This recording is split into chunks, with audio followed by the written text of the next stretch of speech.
Good afternoon. I hope this finds all of you doing well. The last couple of days have been interesting with a lot of action in our court system. We are a nation of laws, and civil society solves their issues through the political system and, if necessary, through the courts. Recently, a judge found that Governor Pritzker exceeded his authority. We have a Congress, a legislature, and village boards to provide checks and balances because no one person has complete power. It is time for the Illinois legislature to get back to work and do their job. Currently, as a society, we are working through the question about when and how to reopen our economy. I believe we can do so in a measured, safe, and responsible way. Unfortunately, some people make statements like, people care about money over lives, or livelihoods over lives, or my personal favorite, health versus wealth.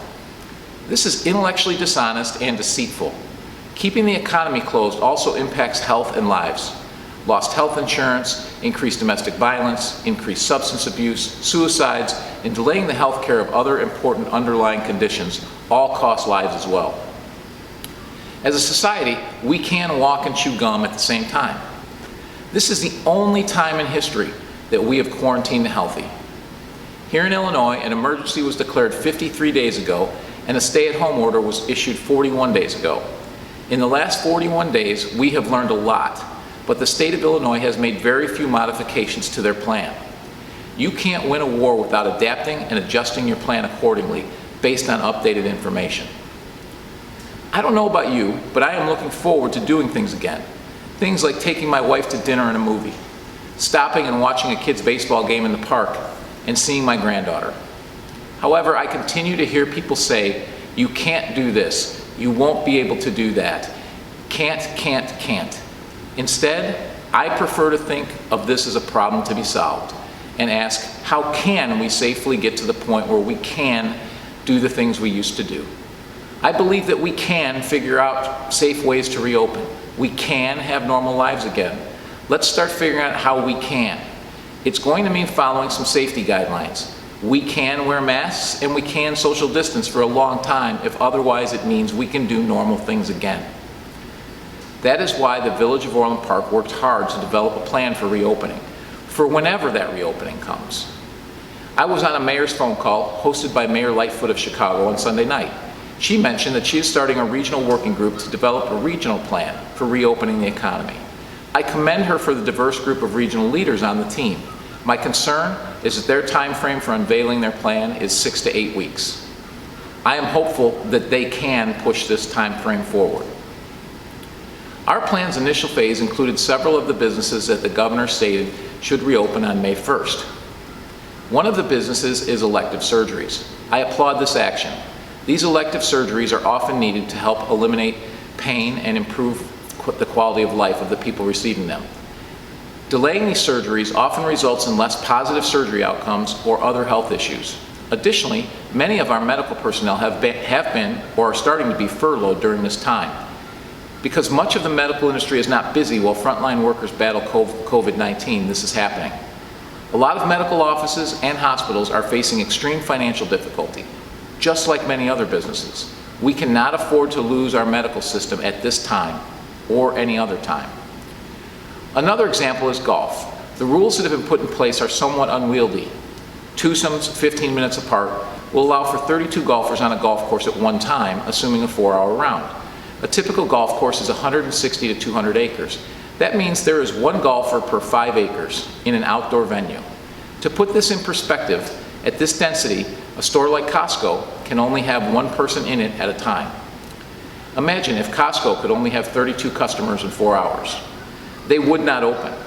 Our grocery stores, hardware stores, and warehouse stores are seeing upwards of 2,000 to 3,000 customers per day, while a golf course, which is about the size of the entire Centennial Park, can only have 32 players. This makes absolutely no sense.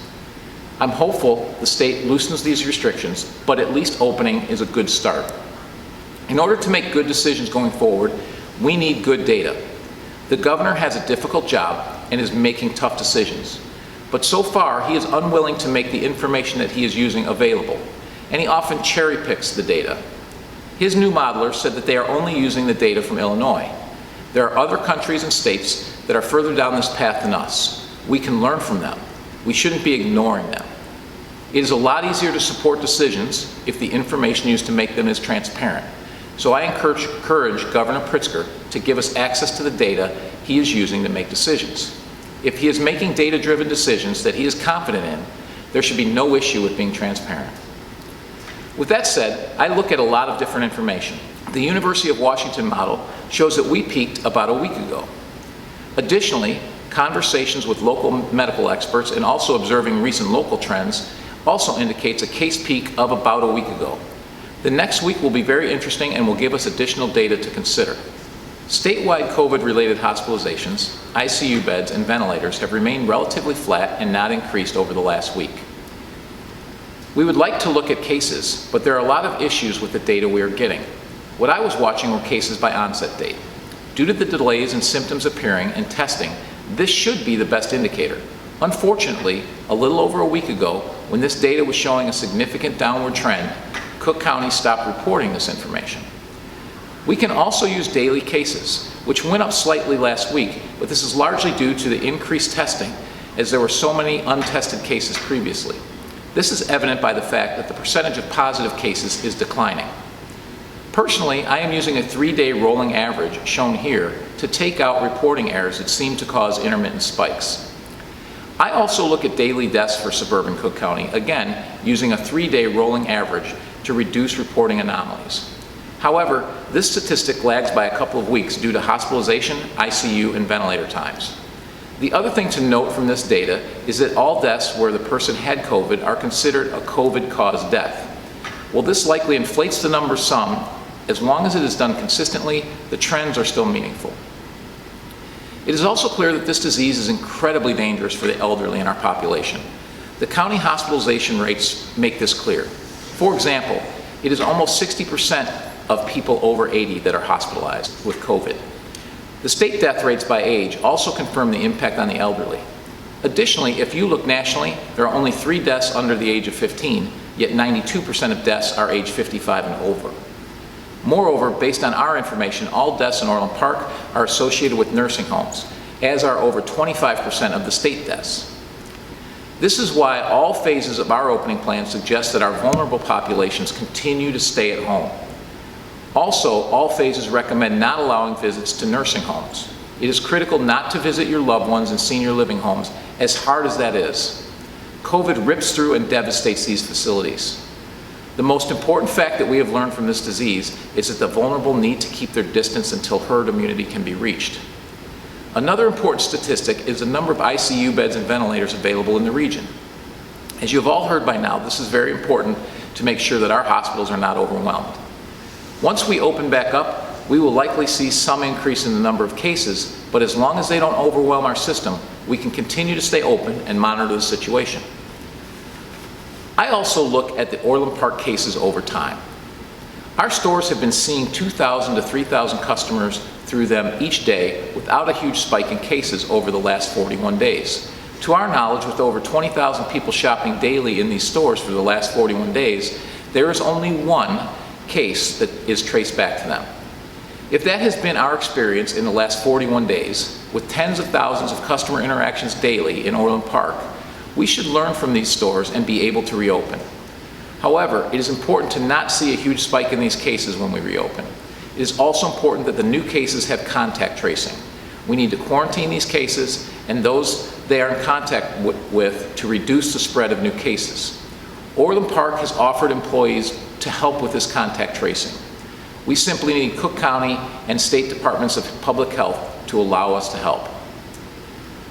Also, I think that it is important for the state and county to track other types of information. We need to know where cases were contracted. This tells us a lot, and if there's a second wave in the fall, it will inform us on how to better manage social distancing. Additionally, we need to reach out to other states to see what they have experienced upon reopening, to learn from them. I am hopeful that the state and county will engage with local officials in developing their plans and monitoring reopening. I also want to emphasize that the village's reopening plan is just that, a plan. It is not set in stone, and the dates for each phase aren't either. Additionally, we don't have the constitutional authority to mandate these plans. These are the village's guidelines. Ultimately, businesses must make employees comfortable enough to return to work, and customers comfortable enough to resume consuming from their businesses. The marketplace will be the most efficient way to make reopening effective. We don't know when the reopening will start, but we have a plan for when it does. I want to remind everyone that as we start reopening businesses, it will be important to maintain social distancing, proper hygiene, masks if recommended, and to stay home if you're sick. Your behavior is critical to the success of reopening our economy. Also, it will be recommended that senior living facilities do not allow visitors for a period of time and vulnerable populations continue to stay at home. I believe that we can find a way to keep people safe while simultaneously reopening our economy. We can make it happen provided we think positively and keep finding solutions that we can get back to a more normal way of life. Together, we will get through this. I refuse to believe otherwise. We have a plan, and if everyone is considerate of others and takes care of themselves, then the reopening will go more smoothly. Thank you very much for your time. Stay home and stay safe.